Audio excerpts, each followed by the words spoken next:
As if Ubisoft hasn't had enough self-inflicted wounds about its upcoming Assassin's Creed Shadows game, with its controversial main character, as well as 2 delays, the latest pushing it back to March 20th, 2025, which coincides with a terrorist attack that inflicted the Japanese citizens, another self-inflicted wound. Now there is this. According to Pirate Nation on X, they say, quote, Assassin's Creed Shadows will have de novo and mandatory Ubisoft account linking. The game's EULA also requires you to allow Ubisoft to monitor your RAM. Why does Ubisoft need to monitor my RAM? For what exactly? The X user does provide screenshots, and I have confirmed this to be the case, that this is the actual clause in the EULA, and here's what it says, quote, for consent to monitor. When you are using the product may monitor your hardware random access memory, or RAM, for unauthorized third-party programs prohibited by Section 1 that interact with the product. In the event that product detects such an unauthorized third-party program, information may be communicated back to Ubisoft, including the name of your account, your internet protocol address, details about the unauthorized third-party program detected, and the time and date that the unauthorized third-party program was detected, along with the hardware specifications and performance characteristics of your hardware, with or without additional notice to you. If the product detects the use of an unauthorized third-party program, this license and your access to the product may be terminated with or without additional notice to you. However, please note that Ubisoft is not responsible for and does not endorse the opinions, advice, and or recommendations displayed or sent by you in the product, including in-game chats. Some communications are the sole responsibility of the user in question. Section 1 is entitled Grant or License, and 1.2 is the most relevant part of this, and 1.2 parentheses 3 is the relevant part of 1.2. I'm not going to read you the entirety of 1.2, but I'll go over this part here and saying you shall not, directly or indirectly, create, use, and or distribute auto, trainer, script, or macro computer program or other cheat or hack programs or software applications for this product, whether in an online multiplayer game or in a single player game over the internet or in a local area network. Just in case you were thinking that they were only targeting things like piracy and whatnot, they are actually telling you you are not allowed to use a cheat program in a single player game. And while Pirate Nation had only highlighted clause 4, we had highlighted clause 1.2 in the event that somebody would to say that this did not cover such. And while this may be the case in many AAA titles, this is another indication that Ubisoft, which has also had the self-inflicted wound of having financial woes and as such may be looking for a buyer, one being Tencent, this might further damage the reputation of the upcoming game.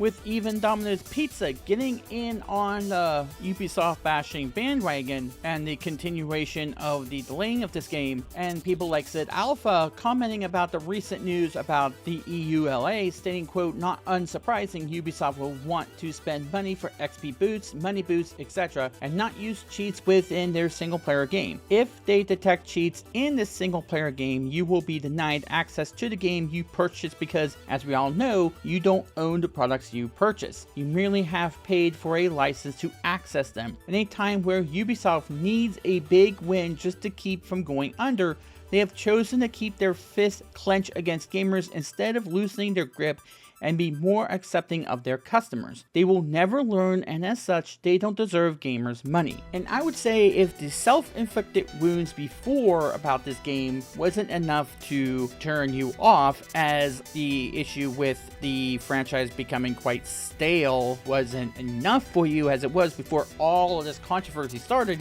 this certainly is going to do it. And I want no part of this game because, quite frankly, this whole idea about monitoring my RAM and knowing all about my information about my computer and stuff like that, what right do they have to find that out just because I chose to do something in a single player game where there's literally going to be no harm in anybody else's experience with the game if I were to use whatever it was I were to be using, assuming I would want to use that at all. There is no reason for them to restrict something like that unless, of course, as Sid Alpha put it, to use it in order to sell you boosts and bonuses and stuff like that, to provide microtransactions, which is already frowned upon in several places, in several forums in the video game industry. So why do it here? Of course, Ubisoft needs a home run. Now, they need a home run in the actual game, not a half-assed thing, and then to sell you microtransactions and first-party patches. Of course, they might charge for first-party patches, knowing how Ubisoft's already shot themselves in the foot many times over with this game already. I wouldn't put it past them, but they need a game in which people will want to buy, and so far we haven't gotten anything.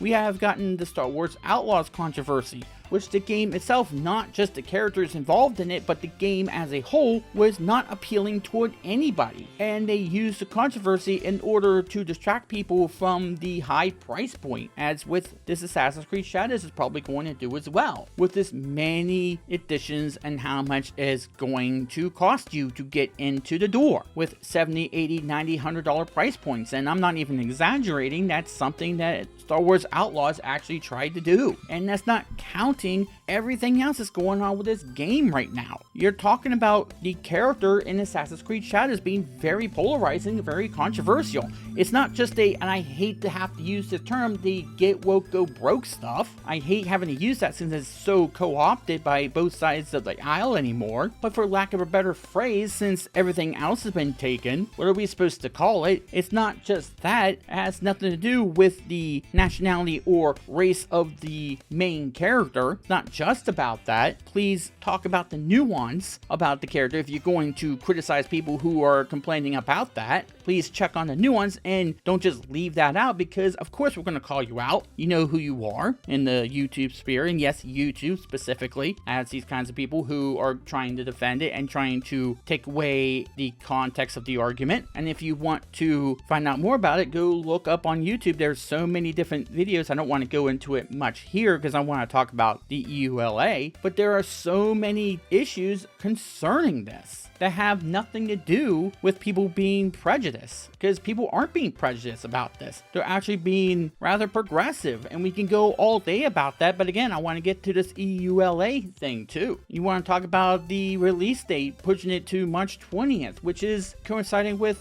a sarin attack on a subway in Japan, which, yes, I have confirmed it to be the case as well. I have done the research. Yes, it did happen. It did happen on that very date. It's a pretty significant thing that happened in the history of Tokyo. And though, yes, you can, in a sense, have just coincidence, but at the same time, at least have enough common sense to say that it was just a coincidence that they chose that date and they had no ill will behind choosing it, but they're not even doing that. And this is now just compounding it. Why do they need that kind of information, and why do they want to keep you from using cheats in a single player game? I think Ubisoft needs to come out and really explain this. But of course, they're too busy trying to defend themselves and trying to double down on everything. And this is just another case of, what are we doing? And yes, you are allowed to push back against this. You are allowed to cry foul about this. As long as you're not doing it in a vitriolic way, you are certainly allowed to comment on this. You're certainly allowed to call out Ubisoft on this. They don't dictate what you should and shouldn't be allowed to push back on. They shouldn't have that right. That's your right as a consumer. You are the end user. You have rights as well. Go look it up. You have rights as a consumer. And if they don't follow by that, if they don't give you that right, you can go to the Better Business Bureau about it. I'm pretty sure Ubisoft, working in the US as well,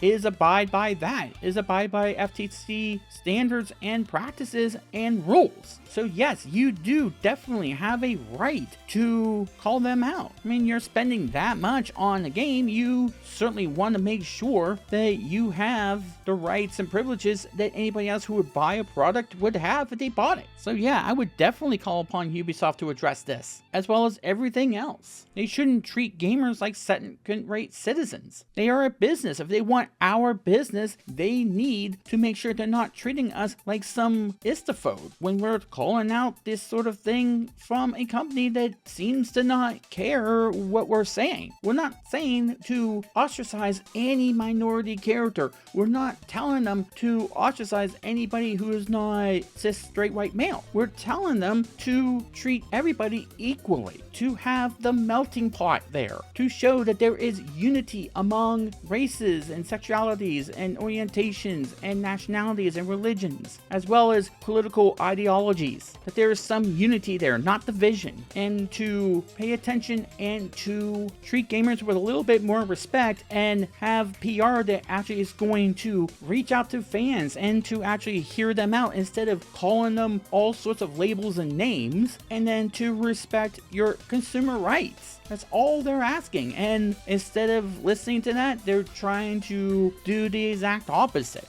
I think it's time that somebody says, hey, these game companies and their PR need to start treating gamers with a little bit more respect than what they're currently doing. But that will do it for this video. Please leave comments down below about what you think. Please be thoughtful and constructive. Please like, share, subscribe, ring the bell. Until next time, to be continued.